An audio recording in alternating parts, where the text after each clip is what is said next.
자, 그러면 첫 번째 시간 관계상 여기까지만 일단 갑시다. 짜짜짜짜.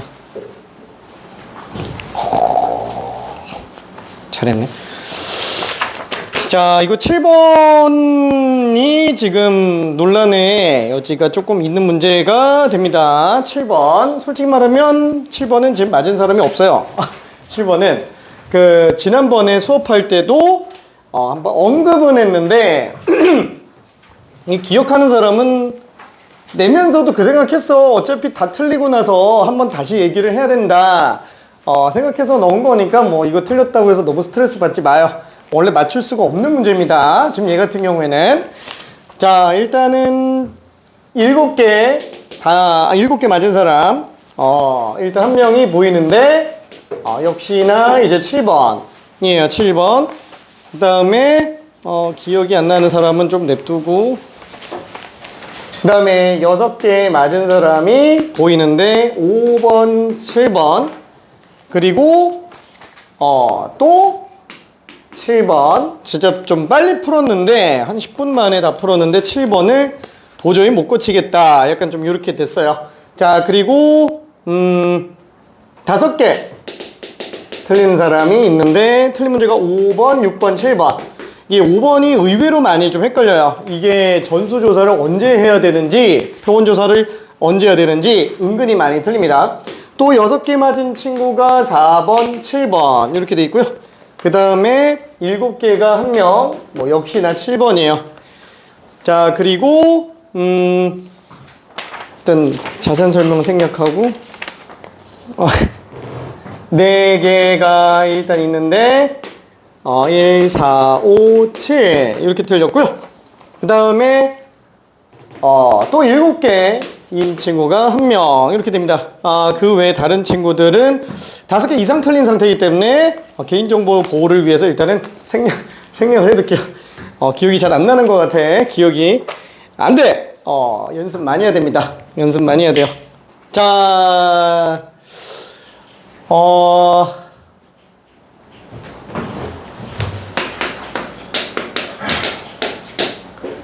1번 틀린 사람이 한 명, 그러니까 많이 틀린 사람은 일단 좀 제외하고 여기 있는 것만 일단 좀 써볼게요. 1번이 한 명, 2, 3 괜찮고, 4번이 지금 2명, 그 다음에 5번이 하나, 둘, 3명, 그 다음에 6번이 한 명, 7번이 하나, 둘, 3명 다요, 7, 8.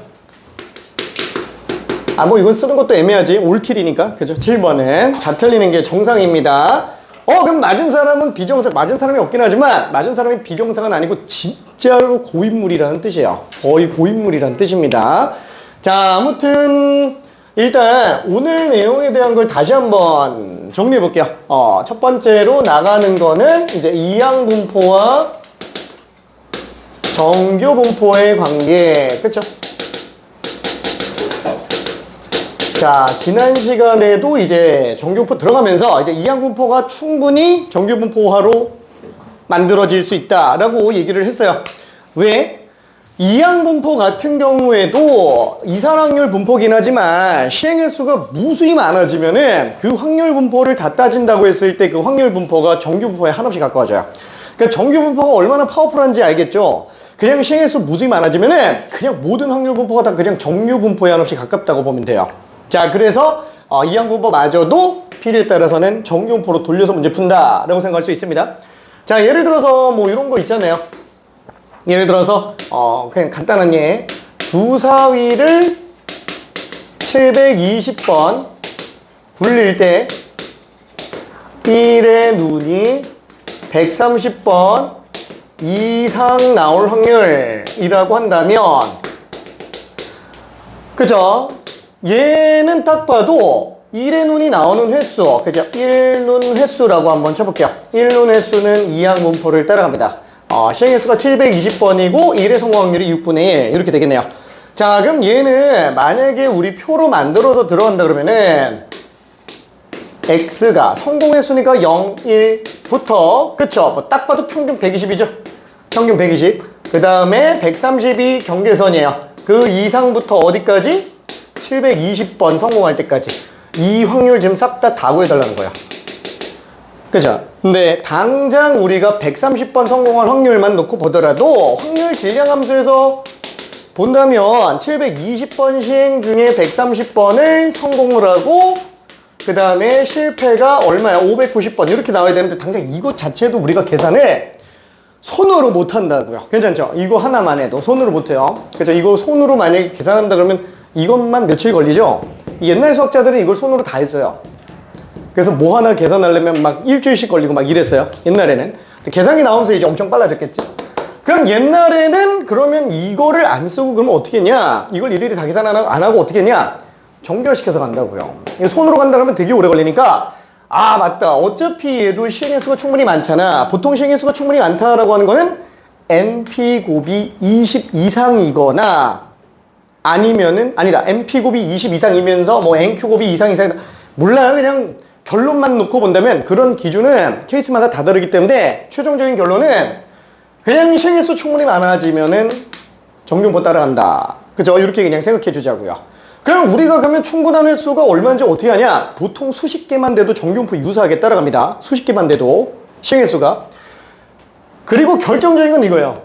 딱 봤을 때 아, 얘 손으로 계산 못하겠는데 이러면 그냥 정규분포예요. 괜찮죠? 모르겠으면은. 그죠? 그리고 또 하나 굉장히 좀 큰 정보가 있겠죠? 정규분포로 푼다면 단 하면서 Z가 0에서 1 사이인 경우에는 0.3413이다. 뭐 이렇게 대놓고 나와 있다. 이런 거 나와 있으면 그냥 정규분포로 풀란 얘기예요. 그죠? Z값 나와 있는 순간. 그죠? 반드시 나와 있습니다.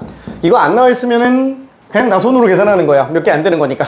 자, 그래서 얘를 갖다가 다시 한번 이항분포를 정규화 시켰어요. 그럼 평균은 얼마예요? 딱 봐도 120이잖아요. 그렇죠? 딱 봐도 120. 그럼 여기서 분산은 어떻게 해요? 그냥 6분의 5 곱하죠? 그냥 6분의 5 곱하면 100이지? 그죠? 100이니까 아, 표준 편차가 지금 10이구나. 그래서 우리가 구하려고 하는 X가 130 이상일 확률이면은 표준 편차를 이용해서 표준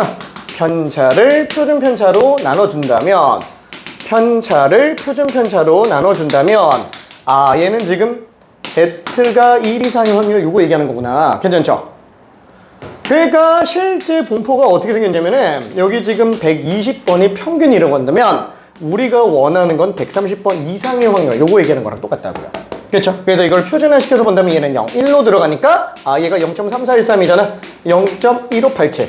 아 주사위 랜덤 알기 굴려서 130번 이상 나올 확률은 15.87%. 괜찮죠? 그래서 이렇게 나온다고 볼 수 있어요. 자, 근데 한번 생각해봐요. 이거 실제로 다 더하면은 0.1587 나온다고요? 안 나온다고요. 이 실제로 다 더하면은. 얘가 그러면 정확한 거냐? 그러면 얘가 정확한 거냐? 당연히 이게 정확한 거예요. 괜찮죠? 이건 다 계산하는 거니까. 얘는 야매라고요. 비슷한 걸로 갖다가 그냥 대충 계산한 거예요. 그렇죠? 근데 왜 쓴다고요? 얘 실제 계산해보면 0.1586 뭐 이렇게 나온다고요. 거의 차이가 없다고요. 괜찮아요? 그래서 가성비가 있으니까 이걸로 그냥 들어간다. 계산기 없는 시절에서 이거 일일이 다 계산해서 더한다고 쳐봐요. 한 달 걸린다니까. 진짜로 한 달 걸려요. 한 사람이 한다 그러면은 한 달 걸려요. 얘 1분도 안 걸리잖아요. 괜찮아요? 1분도 안 걸리지. 계산기 없어도 1분도 안 걸린다고요. 근데 오차는 거의 없어요. 그럼 당연히 써야지. 괜찮아요? 당연히 써야지. 애초에 통계 자체가 정확한 학문이 아니라고 얘기했어요. 효율적인 학문이라고 얘기했습니다. 통계 자체가. 괜찮지? 자, 아무튼 그래서 이렇게 들어가는 이항분포를 정교화시켜서 문제 푸는 게 일단 1차적인 건데 그 문제가 지금 총 몇 문제예요? 1, 2, 3, 4 아니다 1번은 그냥 표준어만 나타낸 거고 정교화시켜서 문제 푸는 거는 2, 3, 4번 밖에는 없어요. 그래서 정교화시켜서 문제 푸는 거는 자 일단 1번은 틀린 사람이 있는데 안 돼. 자 한번 생각해봐요. 국어, 영어, 수학이 있어요. 평균이 있고요. 여긴 지금 76, 72, 그 다음에 68 이렇게 나와 있고 각각의 표준 편차가 지금 10, 12, 8 이렇게 나와 있어요. 그 다음에 미정이 점수를 보니까 84점, 76점, 80점 이거예요. 자 당장 국어만 놓고 보더라도 어때요? 얘는 평균 76점이에요. 자 근데 미정이 지금 84점 맞았어요. 아 상위에 몇 퍼센트 있을까? 그게 상위 100분율이잖아요. 괜찮죠? 자, 근데 Z값으로 놓고 본다 그러면 얘는 0.8. 괜찮아요? 0.8. 표준 편차 0.8배잖아요. 그치? 0.8. 그럼 얘, 그 표준정리원법표가 있어야만 이 확률 구할 수 있는 거 아니냐? 그죠? 그래, 확률 구하려면 알아야지. 근데 얘도 한번 봐봐요. 영어 같은 경우에도 똑같이 본다 그러면은, 그죠? 여긴 그냥 국어라고 칠게. 자, 영어 같은 경우에도 지금 평균이 72점이에요. 근데 지금 76점 이상이래요. 자, 표준 한번 봅시다. 표준 편차가 10인데 0.5배만 크죠? 0.5배. 0.5배가 아니네? 76 맞아? 4점이네? 3분의 1배지? 괜찮아요? 지금 3분의 1배라고요. 괜찮아요? 3분의 1배. 0.333333 이렇게 나오는 애라고요. 그럼 딱 봐도 어때요? 이게 지금 0에 더 가깝잖아. 이 확률하고 이 넓이랑 이 넓이 두 개 비교한다 그러면 얘가 더 크겠지. 얘가 더 크다라는 거는 위에 얼마 없다는 얘기잖아요. 그죠? 위에 얼마 없다는 얘기니까 당연히 영어보다 국어가 더 잘 본 거예요. 그죠? 그걸 뭘로 판단한다고요? Z값 가지고 판단한다고요. Z가 크면 클수록 잘 본 거구나. 그냥 이렇게 생각하면 된다라는 거예요. 원점수가 아니고 상대적 백분율로 놓고 본다 그러면은. 그럼 다시 한번 봐봐요. 얘는 지금 Z값이 얼마다? 0.8. 얘는 Z값이 얼마다? 3분의 1이다. 그럼 얘는 지금 Z값이 얼마다? 1.5잖아요. 괜찮아요? 얘가 제일 잘 봤겠지. 수국영 순서로 잘 본 거예요. 괜찮죠? 등급 백분율 놓고 본다면 수국영 순서입니다. 수국영. 괜찮지? 그죠? 자, 그 다음에 2번. 2번은 지금 사실상 거의 다 맞기는 했는데, 한번 간단하게 한번 봅시다. 동전을 400번 던져요. 자, 그럼 동전 던지는 순간 일단 독립시행. 그죠? 400번 던진다. 그러면 시행의 수는 400번. 앞면이든 뒷면이든 기준 잡는다 그러면 앞면 확률이라고 한번 쳐봅시다. 앞면 횟수. 그죠? 왜냐면 성공 횟수. 뒷면 횟수로 봐도 상관은 없겠고. 자, 그때 앞면이, 여기 써져 있구나. 앞면이 나온 횟수를 확률 변수 x라고 그랬으니까 앞면 확률 2분의 1 들어가겠고요. 자, 그때 dx가 k보다 작거나 같을 확률이 0.977이에요. 자, 그럼 한쪽 일방적으로 다 들어가는 거니까 얘는 Z값으로 놓고 보더라도 작거나 같은 걸로 봐줘야 되는데 이럴 수 있는 게 지금 딱 2.0밖에 없죠. 괜찮죠? 2.0밖에 없어요. 자, 그러면 얘는 만약에 표준화한다 그러면 어떻게 돼요? 편차를 표준 편차로 아니다. 실수. 이건 지금 이항분포잖아. 미안해. 정규화 해야죠. 정규화. 그렇죠? 여기에 평균과 표준 편차를 구해서 정규분포의 일반적인 확률 밀도 함수에 때려 박는 게 정규화 작업이라고 얘기를 했어요. 걔 이항분포밖에 안 한다 그랬습니다. 이항분포를 제외한 어떤 확률 분포도 정규화하는 내용은 안 나온다고요. 괜찮죠? 정규화는 이항분포밖에 안 나와요. 정규화는. 자, 그래서 얘는 지금 평균이 200. 자, 표준 편차는 분산이 100이니까 표준 편차는 현재 10이다. 이렇게 생각할 수 있어요. 자, 그럼 얘 같은 경우는 편차를 표준 편차로 나눈 거니까 그게 지금 둘이 똑같으려면 어떻게 되냐? 220이죠. 괜찮아요? 그냥 쉽게 이렇게 생각해도 된다고요. Z가 결국 의미하는 거는 뭐예요? Z가 2라는 건 뭘 얘기하는 거예요? 얘가 평균이라면 평균에서 표준 편차의 Z배만큼 더 큰 거라고요. 괜찮아요? 표준 편차가 10이니까 그냥 12번 더한 거라고요. 괜찮아요? 다시 한번. X라는 확률 변수는 우리 평균에서 표준 편차의 몇 배냐 이게 중요한 거고 얘가 결국 나타내는 게 Z값이라고요. 괜찮죠? 얘가 나타내는 게 그래서 Z 표준화는 X에서 M 뺀 거를 시그마로 나눈다. 이거를 우리는 표준화다 이렇게 얘기를 합니다. 그렇죠? 표준 정규분포로 만들어 놓는 거. 괜찮지? 오케이. 자, 그래서 얘는 220 그냥 그대로 나오겠고 그 다음에 3번도 한 번만 좀 볼게요. 3번. 자, 좌석이 지금 372개가 있어요. 근데 항공사에서 400개 좌석을 예약받는다고 합니다. 그러니까 옛날에 지금도 좀 쓰기는 하지만 과다 예약이죠. 그러니까 오버부킹이라고 하는데 그냥 어때요? 이거 실제로 그 비행기 타러 가면은 그렇잖아요. 막 탑승 수속하러 가잖아. 아니 예매를 했는데 탑승 수속을 왜 하냐 이거예요. 왜 하냐면은 실제로 왔는지 안 왔는지 보려고. 왜냐면은 실제로 왔을 때 탑승 수속하면서 이제 좌석이 배정되죠. 그 전에 예매해 놓는 사람들 중에 실제로 안 온 사람들이 있으니까 일부러 예약을 더 받아버리는 거예요. 그래서 372개 좌석밖에 없는데 400개 예약을 받아버린다라는 거지. 그러면은 취소 확률이 몇 %인지 일반적인 취소 확률을 놓고 생각을 했을 때 좌석이 안 부족해요. 400개 예약했는데 딱 372명 왔어. 이러면 대박인 거지. 돈은 400명씩 다 받았는데 실제로 자리도 안 부족하니까. 그렇죠? 그래서 그렇게 들어가는 거라고 생각하면 돼요. 그럼 뭐 이런 질문이 나올 수도 있겠지. 그러면 372명이 넘어가면 어떻게 해요? 막 이런 얘기가 나올 수도 있는데 372명 넘어가면 이제 문제가 생겨요. 그래서 막 우리나라는 좀 덜하긴 했는데 좀 미국 같은 경우에는 막 그러잖아요. 쫓아가가지고 막 다음 비행기 타시면 한 클래스 올려드립니다. 그래서 막 근데 그때 막 그 흑인들한테 먼저 간다고 인종차별이다 막 엄청나게 말 나오죠. 그 캐나다 같은 경우에는 아예 그냥 법으로 그만 얘기할게요. 자, 그래서 3번. 그래서 이 문제 같은 경우에는 400명의 예약을 받았어요. 취소 확률이 10%예요. 자, 그러면은 X를 일단 잡을 거예요. X 이항 분포겠죠. 딱 봐도 뭐예요? 10%가 1의 성공 확률일 거예요. 10분의 1. 자, 그럼 여기 들어가는 실외수는 몇으로 잡아야 돼요? 이걸 372로 잡으면 안 된다고요. 괜찮아요? 이걸 372로 잡으면 안 돼요. 왜냐면 지금 372 좌석을 취소하는 게 아니라 예약된 400명이 취소를 하는 거기 때문에 여기다가 400 적어놔야 돼요. 괜찮지? 400 적어야 됩니다. 자, 그러면은 결국에는 얘는 성공 횟수. 그러면 성공 확률을 10분의 1로 잡았다. 그럼 취소 확률이 성공 확률이니까 얘는 결국 취소자 수가 된다라는 거예요. 괜찮죠? 취소자 숫자. 그죠? 성공 횟수예요. 성공 횟수. 이항 분포는 무조건. 자, 그러면 그때 우리는 당일 비행장에 나온 모든 승객이 비행기를 타게 되려면 어떻게 되냐? 그러면 좌석이 372개잖아요. 그럼 몇 명이 취소해야 되는 거예요? 몇 명 이상이? 28명 이상이 취소해야 된다고요.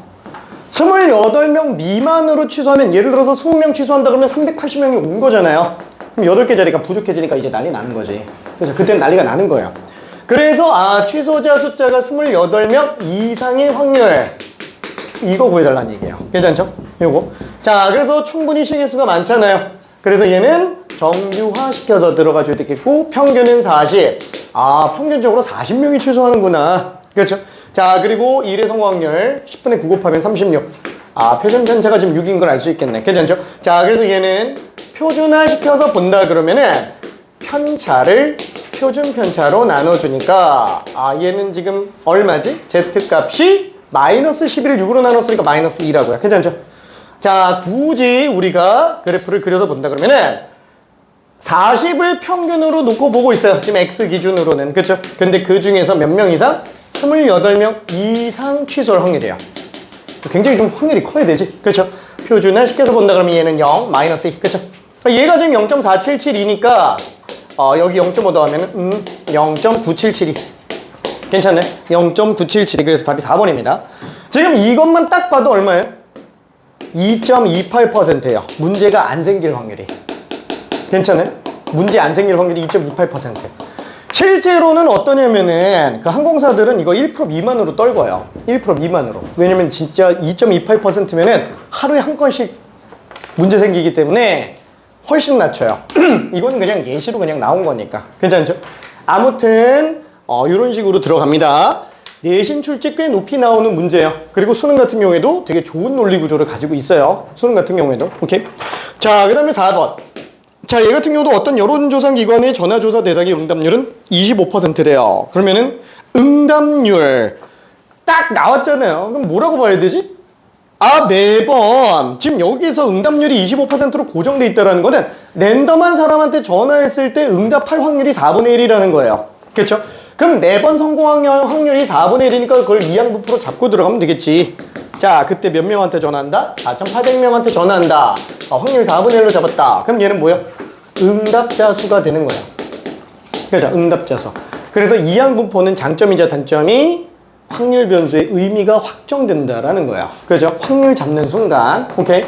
자, 그래서 얘는 지금 A명 이상이 응답할 확률. 그러면 응답자가 A명 이상의 확률. 이게 지금 99%로 나왔으면 좋겠대요. 그렇죠? 자, 그러면 얘는 다시 한번 정규분포로 돌린다 그러면은 보통 1200명이 응답하겠죠. 평균적으로. 그 다음에 4분의 3 곱하면은 300의 3배, 900이니까 32 표준 편차로 들어갈 거예요. 그죠? 표준 편차가. 괜찮지? 자, 그러면 이때 한번 봅시다. 이거를 정교화시켜서 봐야 되는데, 얘는 요거를 표준화해서 봐도 상관은 없어요. 그죠? 편차를 표준 편차로 잡아서 봐도 상관없어요. 그죠? 자, 근데 어차피 이게 그러면 Z가 얼마여야 이렇게 되냐? 큰 거잖아요. 0.99 나오려면 지금 0.49짜리를 봐야 되는데 지금 Z값 2.5 나와 있죠? 2.5. 그 2.5 나와 있으면 뭐 할 게 없지 않나? 그죠? Z로 봤을 때 얘는 지금 큰 걸로 0.99 나와야 되니까 당연히 Z는 마이너스 2.5로 써야 된다고. 이거 플러스 2.5로 써서 지금 틀린 사람들이 있는데 마이너스 2.5로 써야 돼요. 괜찮아요? 마이너스 2.5. 이게 되죠? 왜냐면 얘가 마이너스 2.5여야 확률이 50%를 넘겠지. 이거 플러스 2.5로 잡으면 확률이 50%가 안 될 거잖아요. 괜찮지? 0.49에다가 0.5 줘야 되니까. 그래, 0.9가 된다. 그래서 마이너스 2.5가 되겠고, 자, 그러면 이때 얘는 평균 지금 1200이죠. 얘 뭐라고요? 뭐 물론 얘가 지금 마이너스 2.5다 이렇게 해서 A값 구해야 돼도 상관은 없는데, 어차피 지금 얘는 마이너스 2.5가 의미하는 거는 이 평균 지점에서 표준 편차 2.5번 빼주면 된다는 얘기예요. 그렇죠? 그럼 표준 편차가 30이니까 2.5번이면 얼마예요? 75겠지. 그렇죠? 75. 그럼 여기서 그냥 75 빼면 그냥 끝난다고요. 1125. 괜찮아요? 오케이. 자, 그래서 얘는 답이 1125가 될 겁니다. 자, 그 다음에 이항분포, 정규분포의 관계는 좀 넘어가고, 요거 좀 지울게요. 요거 좀 지우고. 자, 5, 6, 7번에 관련된 얘기를 합시다. 자, 일단 5, 6, 7번을 보려면 다시 개념 설명을 한번 좀 봐줘야 되는데, 자, 통계적 추정. 자, 일단은 조사에 관련된 게 나와요. 조사하는 방식. 첫 번째, 전수조사. 두 번째, 표본조사. 자, 이 둘을 구분하는 기준은 뭐냐? 일단 전수조사는 뭐냐면은 웬만하면 다 전수조사 한다라고 봅니다. 일반적으로 조사는 그냥 다 전수조사예요. 다 전수조사입니다. 자, 그러면 표본조사는 뭐라고요? 가성비 있는 조사예요. 가성비 있는 조사라고요. 자, 그러면 한번 생각해 볼게요. 그럼 얘를 쓰는 이유는 뭐냐? 전수조사면 비용이 과다한 거예요. 그러면 비용이 과다하니까 가성비 있는 조사를 들어갈 텐데, 근데 또 이럴 수도 있잖아요. 가성비 조사를 들어가는 순간 무조건 정확도는 어때요? 무조건 떨어진다고요. 무조건 떨어져요. 그러면 정확도를 좀 포기해서라도 가성비 조사를 가는 게 괜찮으면 이제 표본 조사로 들어가도 되는데, 정확도가 떨어지는 순간 얘는 못 쓰는 자료가 돼버리면은 얘는 무조건 비용이 많이 들더라도 전수조사예요. 괜찮지? 대통령 선거 같은 거 이거 표본조사하면 어때요? 진짜 큰일 난다니까. 이게 진짜 나라 뒤집어져요. 그 대통령 선거 표본조사 했다가 그냥 무조건 전수조사야. 괜찮죠? 비용이 과다해도 해야 되는 거. 수능시험 같은 거 어때요? 전수조사지. 표본조사 절대 안 돼요. 이런 거. 괜찮지? 비용이 과다해도 해요. 그럼 표본조사는 어떤 거? 별로 안 중요한 거예요. 굳이 전수조사까지는 안 해도 되는 애들이에요. 자, 그래서 예를 들면 어떤 거냐? TV 시청률 조사. 제일 메인인 게 이거잖아요. 전 국민 다 조사할 필요까지는 없다고요. 괜찮죠? 자, 그 다음에 또 하나, 이런 거 또 생각할 수 있겠지. 막. 표본조사로 또 들어가는 것 중에 하나가, 아니다. 전수조사로 또 들어가는 것 중에 하나가 이런 거. 서라벌고 전교생 키 이런 거 묻는다라고 한번 쳐봐요. 아니면 뭐 노원구에 있는 모든 고등학교 학생들의 키 이런 걸 조사한다고 쳐봐요. 너무 많은가 그거들? 그건 좀 많을 수 있겠다. 특정한 학교의 학생들의 키를 조사한다고 쳐봐요. 그러면 합쳐봤자 1000명도 안 되죠. 한 학교 3학년 다 합쳐도 1000명도 안 돼요. 그럼 봅시다. 전수조사 할까요? 표본조사 할까요? 전수조사 한다고요. 왜? 얼마 차이가 안 난다고요. 웬만하면 전수조사예요. 웬만하면은. 그쵸? 근데 너무 사이즈가 커서 얘는 전수조사 하기에는 좀 부담스러운 거. 그리고 또 그렇게 중요한 건 아닌 거. 이걸 표본조사로 들어간다고요. 괜찮지? 그리고 마지막으로 표본조사 하는 거는 지금 여기에는 없기는 하지만 뭐가 있냐? 전소조사를 하는 경우에 목적 달성이 불가능한 거. 이런 것들 표본 조사한다고요. 그렇죠? 예를 들면은 뭐 자동차 안전도 검사 이런 거. 자동차 이제 부딪히면은 막 망가지잖아요. 그렇죠? 그럼 못 팔지. 목적 달성이 불가능하다고요. 이런 것들은 무조건 표본 조사로 가야 됩니다. 얘가 지금 5번 문제로 나온 상태죠. 얘가 5번 문제. 그럼 당연히 봐봐요. 기억, 인구 조사. 우리나라 인구를 조사해야 돼. 어? 전 국민을 다 조사하네? 비용이 과다하겠네? 비용 과다하지. 근데 중요해요? 안 중요해요? 아, 중요하다고요. 이거 중요하다고요. 괜찮아요? 전수조사입니다. 전수조사. 그죠? 니은, 지하수의 수질 오염도 검사. 수질 오염도 검사를 한다고 한다면 한번 생각해봐요. 막 한강의 위쪽 부분 검사해야 되고 아래쪽 부분 다 조사해야 돼. 위치마다 다 조사해야 돼요. 이 비용 굉장히 많이 들어가요. 근데 어차피 한 군데 조사하면 그 근처 다 비슷하지 않을까?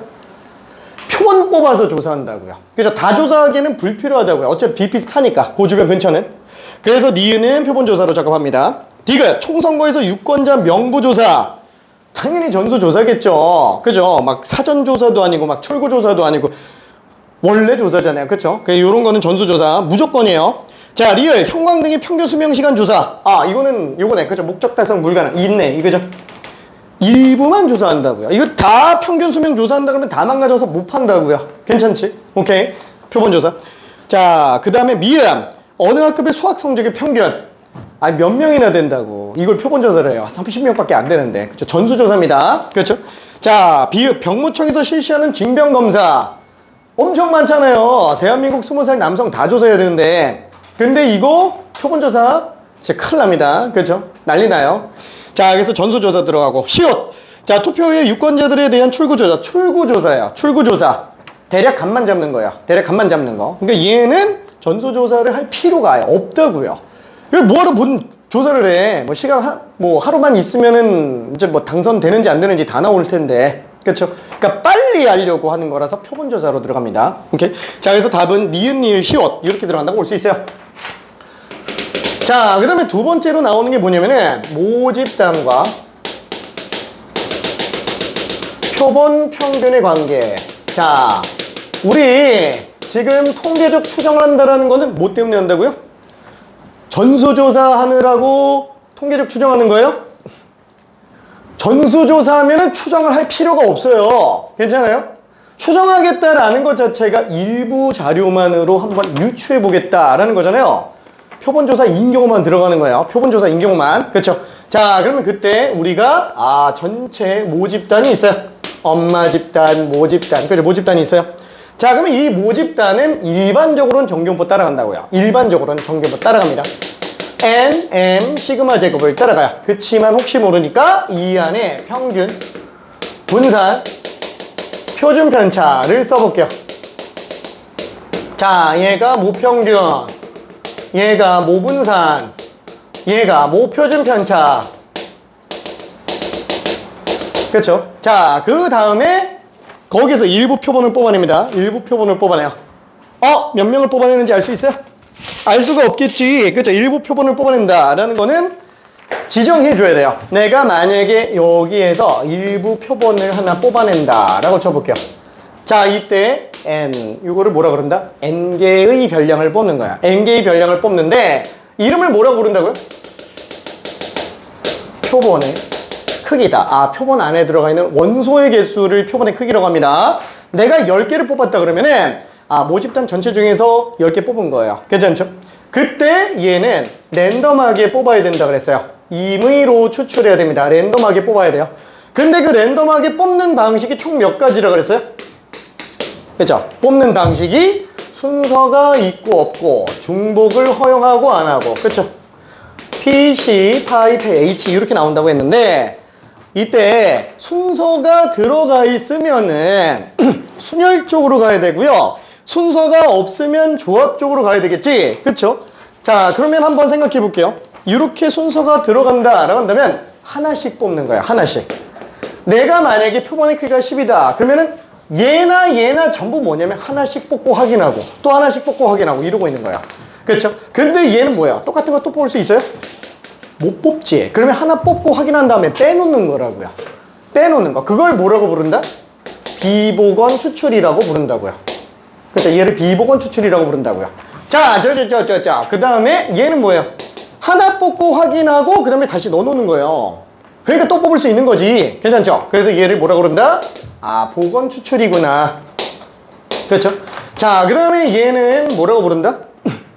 한 번에 다 뽑는 거예요. 한 번에 다 뽑는 거. 그러니까 보통 일반적으로 우리가 임의 추출이라고 한다면 얘부터 생각하는 경우가 많아요. 왜? 일반적인 케이스로 볼 수 있으니까. 근데 얘를 뭐라 그러냐? 동시 추출로 그냥 많이 써요. 동시 추출로. 얘는 순차적으로 추출하는 거잖아. 얘는 동시에 추출하는 거. 근데 동시 추출 중에 비보건인 거야. 근데 이걸 비보건이라고 따로 이름을 붙이진 않습니다. 동시 추출 중에 비보건. 얘도 그러면 동시 추출이에요. 순서가 없으니까. 그럼 얘는 보건. 근데 동시에 뽑는데 어떻게 보건을 해요? 못하지. 괜찮죠? 그래서 얘는 실질적으로 쓸 수 있는 방법이 아니라고요. 그러다 보니까 일반적으로 문제 케이스는 딱 이렇게 세 가지로 나오게 될 텐데, 이 세 가지의 추출 방식을 고민해 보세요. 한 게 6번이에요. 이 추출 방식을 고민해 보세요. 라고 한 게 6번.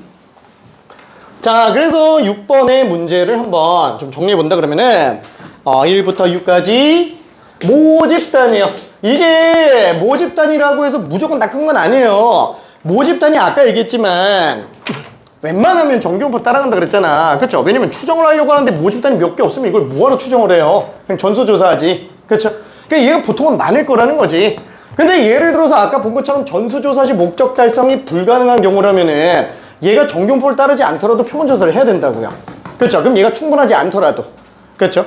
자, 그래서 지금 여기 모집단으로 나와 있는 게 1, 2, 3, 4, 5, 6 딸랑 6개밖에 없는 거야. 괜찮죠? 딸랑 6개밖에 없어요. 자, 이런 경우도 가능하겠지. 그렇죠? 이런 경우도 가능하겠지. 근데 여기에서 지금 표본의 크기가 몇 자리? 표본의 크기가 2개짜리로 임의 추출한다고요. 임의 추출. 자, 그럼 여기 지금 써져 있는 순서대로 첫 번째 보건 추출, 두 번째 비보건 추출이지만 순서대로. 그 다음에 얘는 동시 추출. 그냥 이렇게 쓸게요. 괜찮죠? 동시 추출, 동시에 뽑는 경우 괜찮지? 자, 보건 추출이면 뭐라고요? 중복순열이라고요. 순서 다 따진다니까? 1,1, 1,2, 1,3 똑같은 거 또 나와도 돼요. 괜찮지?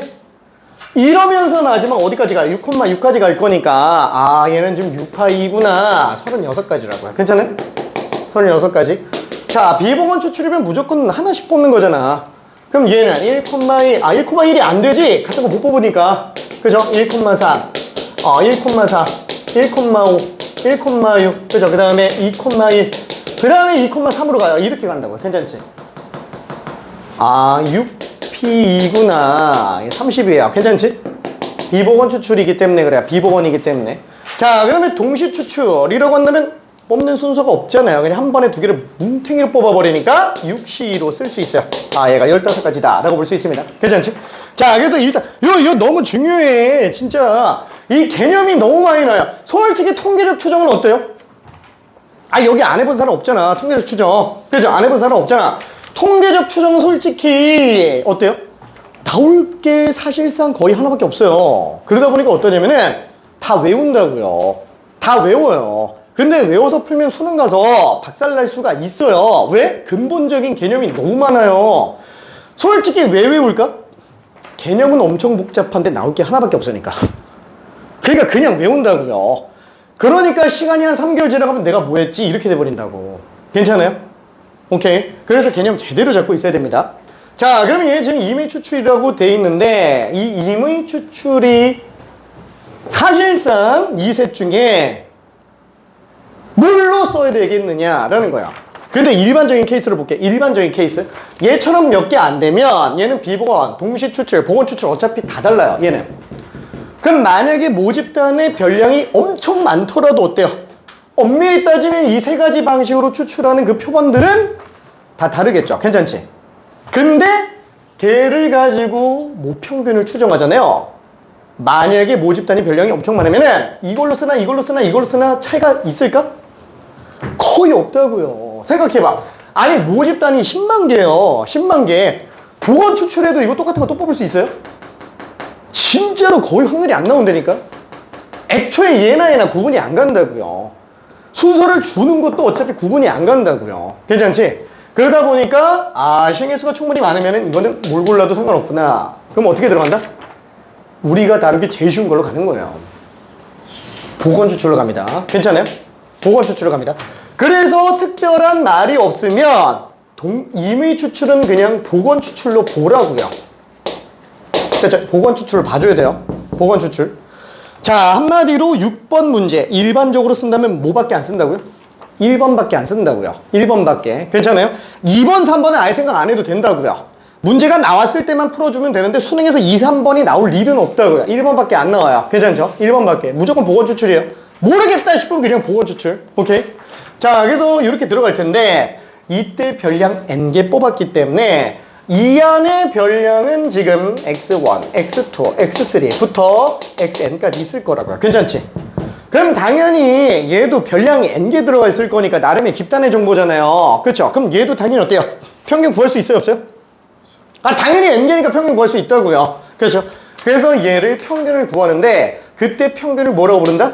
x바, 스몰 x바로 쓴다고요. 이거를 내가 뽑은 표본의 평균이구나. 요걸 표본 평균이라고 부른다고요. 괜찮지? 자, 얘는 다시 한번 x바 옆에다가 한번 써놓을게. x바를 구하는 방법은 x1, x2부터 xn까지 더한 다음에 당연히 전체 도수로 나누겠지. 그렇죠? 확률 다 똑같으니까. 다 n분의 1이잖아요. 확률이. 그렇죠? 그래서 이렇게 표본 평균을 뽑아내겠고 그러면 다시 한번 얘 표본 가지고 분산 구할 수 있어요? 없어요? 당연히 구할 수 있잖아요. 이거 어차피 표 나오잖아. 그렇죠? 얘 어차피 표 나온다고 이거 지금 만약에 별량을 x라고 친다면 얘는 지금 x1, x2 이걸 x라고 잡으면 안 되는 거야. 얘가 x니까. 그럼 편의상 이걸 뭐 y라고 잡아준다면 x1, x2부터 xn까지 나올 텐데 다 확률이 n분의 1이잖아. 괜찮아요? 그럼 당연히 분산 구할 수 있겠지. 그렇죠? 확률을 다 똑같다고 친다면 괜찮지? 자, 그래서 얘는 지금 분산 구할 수 있는데 그걸 보통 s로 나타낸다고요. s로 나타낸다고요. 자, 그래서 얘를 s로 나타낸다면 요거를 표본 분산이라고 부르고 그 다음에 s는 뭐라고 부른다? 내가 뽑은 표본의 표준 편차다. 이렇게 생각해 줄 수 있습니다. 그렇죠? 자, 그러면 분산은 원래 어떻게 구한다고요? 편차 제곱의 평균이 정의죠. 편차 제곱의 평균. 다만 재평평제로 구해도 상관은 없다는 거예요. 그렇죠? 재평평제로 구하든 편차 제곱의 평균으로 구하든 분산은 몰래도 상관은 없는데 일단 얘 같은 경우에는 헷갈리니까 편차 제곱의 평균으로 한번 써볼게요. 자, 그럼 S제곱.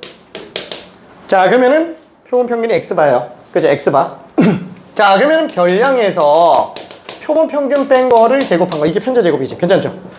이거를 계속 더할 거예요. XN까지 X바 뺀 거 제곱. 그죠? 나눌 텐데 얘를 뭘로 나눈다고요? 원래 n개니까 n으로 나누는 게 맞지?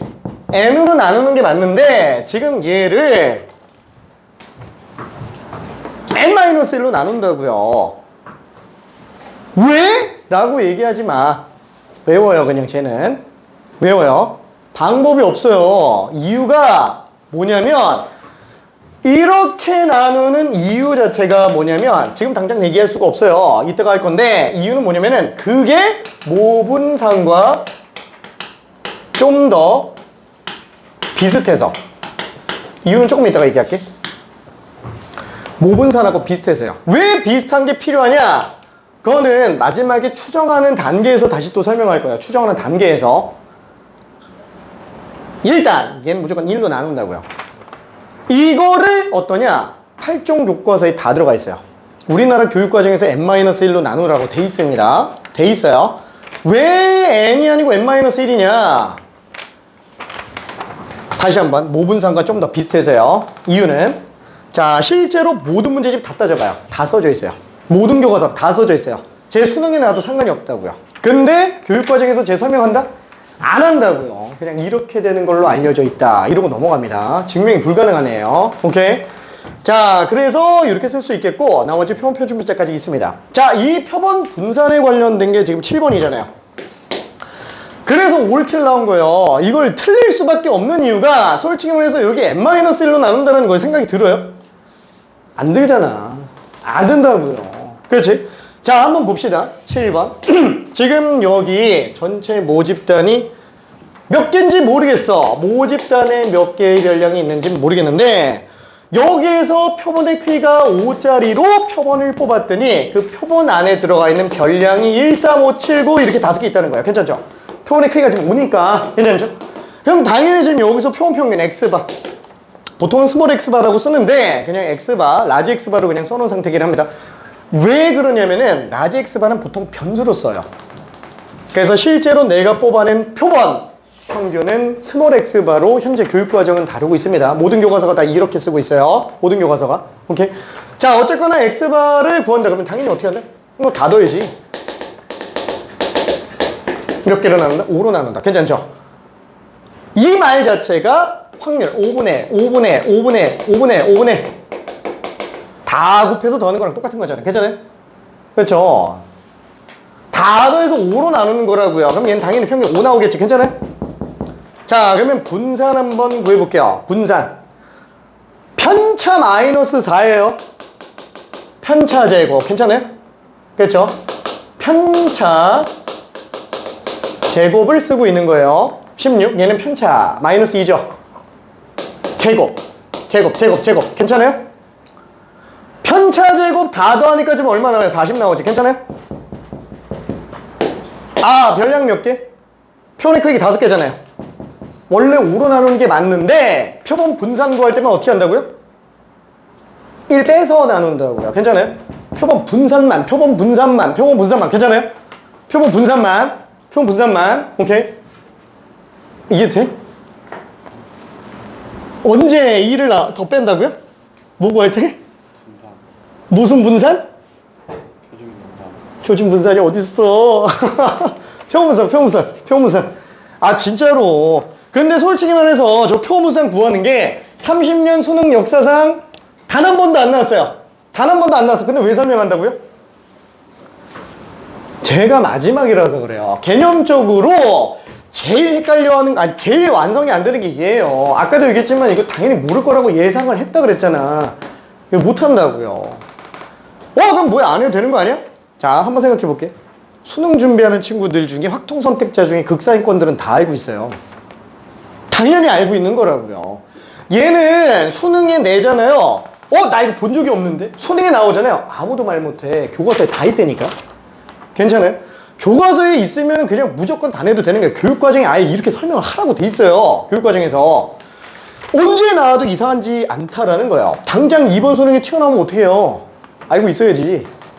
괜찮지? 당연히 알고 있어야 된다라는 거예요. 오케이.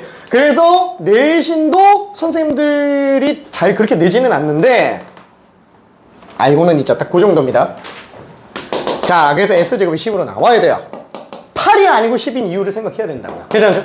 자, 그러다 보니까 표본 표준 편차는 그냥 10으로 나온다. 괜찮죠? 이게 7번 답이에요. 이게 7번 답. 괜찮아요? 오케이. 자, 그 다음에 마지막으로 나오는 게 이제 이거죠. 이거는 내가 실제로 뽑아낸 하나의 표본인 거고 나올 수 있는 모든 표본, n개짜리 표본으로 가능한 애들을 싹 다 집어넣은 거, 그걸 뭐라고 부른다고요? 걔를 표본 집단이라고 부른다고요. 괜찮아요? 표본 집단. 다만 표본 집단이라는 용어는 나밖에 안 쓰기 때문에 교과서에 없어요, 저런 용어. 그러니까 그냥 그런가 보다 하면 됩니다. 괜찮지? 다시 한번, 표본 집단은 나올 수 있는 모든 표본을 그냥 다 때려박은 거야. 아까 전에 봤었지? 요거. 그렇죠? 보건 추출로 해서 36개 나왔지? 다 들어가 있는 거라고요. 괜찮아요? 다 들어가 있는 거. 오케이. 자, 그래서 얘 같은 경우에는, 뭐야? 표본 첫 번째 표본, 두 번째 표본, 세 번째 표본, 네 번째 표본 다 나오잖아요. 엄청 많겠지, 표본들이. 여기 있는 표본들 중에 하나가 얘라고요. 내가 실제로 본 표본은 표본 집단에 있는 표본들 중에 하나라고요. 괜찮지? 그럼 봐봐요. 얘 각각의 표본들이 있는데 얘 각각의 표본들마다 다 뭉탱이식 있어요. n개씩 들어가 있다고요.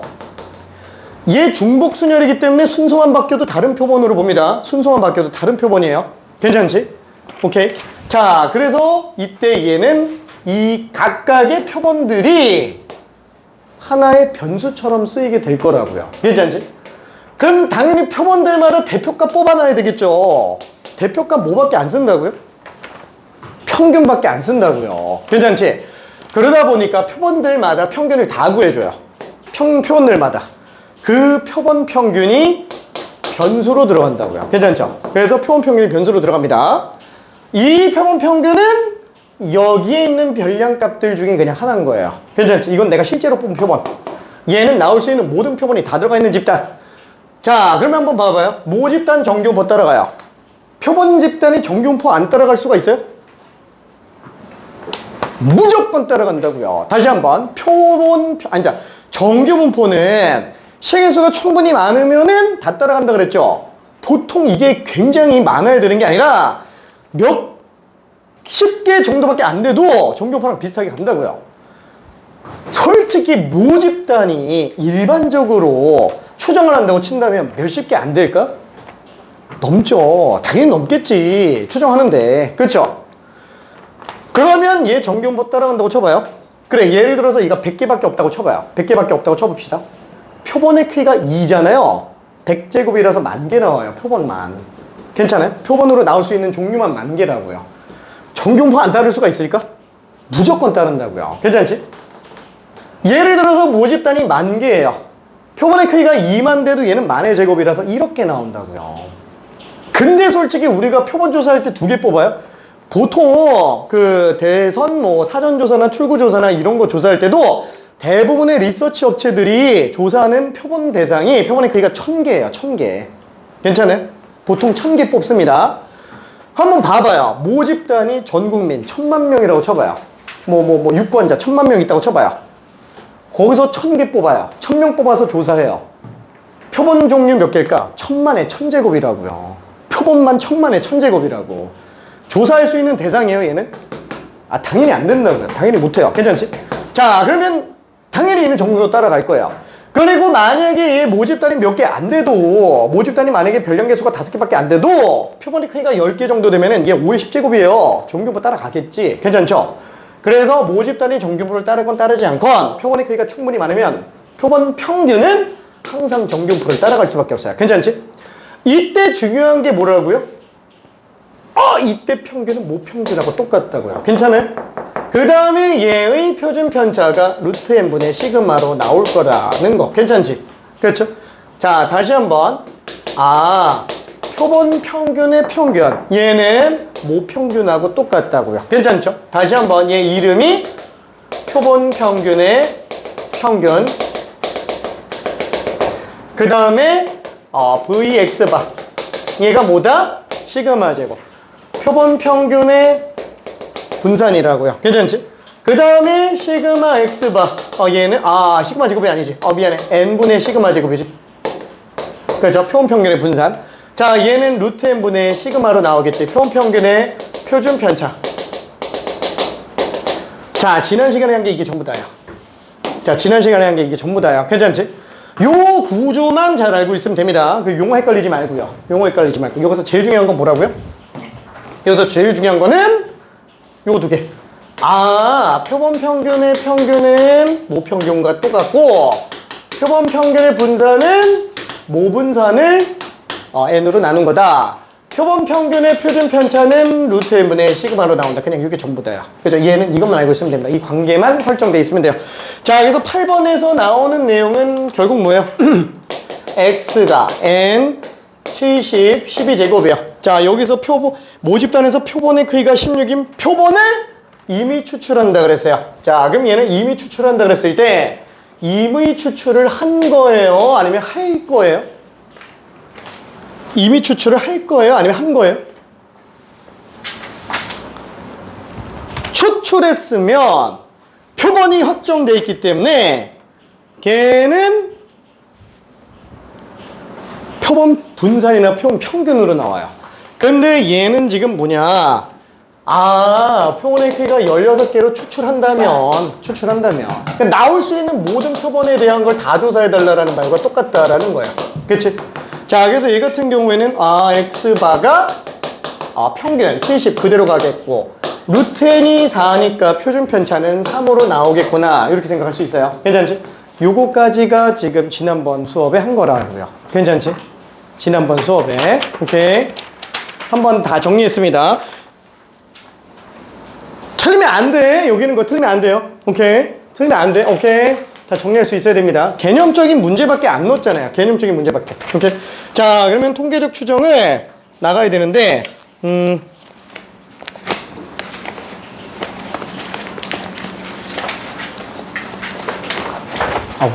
안 줬네?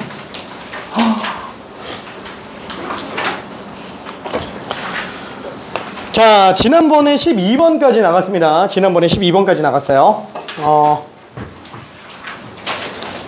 안 되겠다. 미안. 잠깐 쉬었다 갈게. 애매한 것 같아요. 지금 7시 20분 벌써 다 돼가지고. 설명이 생각보다 길었어. 미안. 자, 질문 있는 사람. 없어졌어? 그래? 통계적 추정? 생각 안 나. 오케이.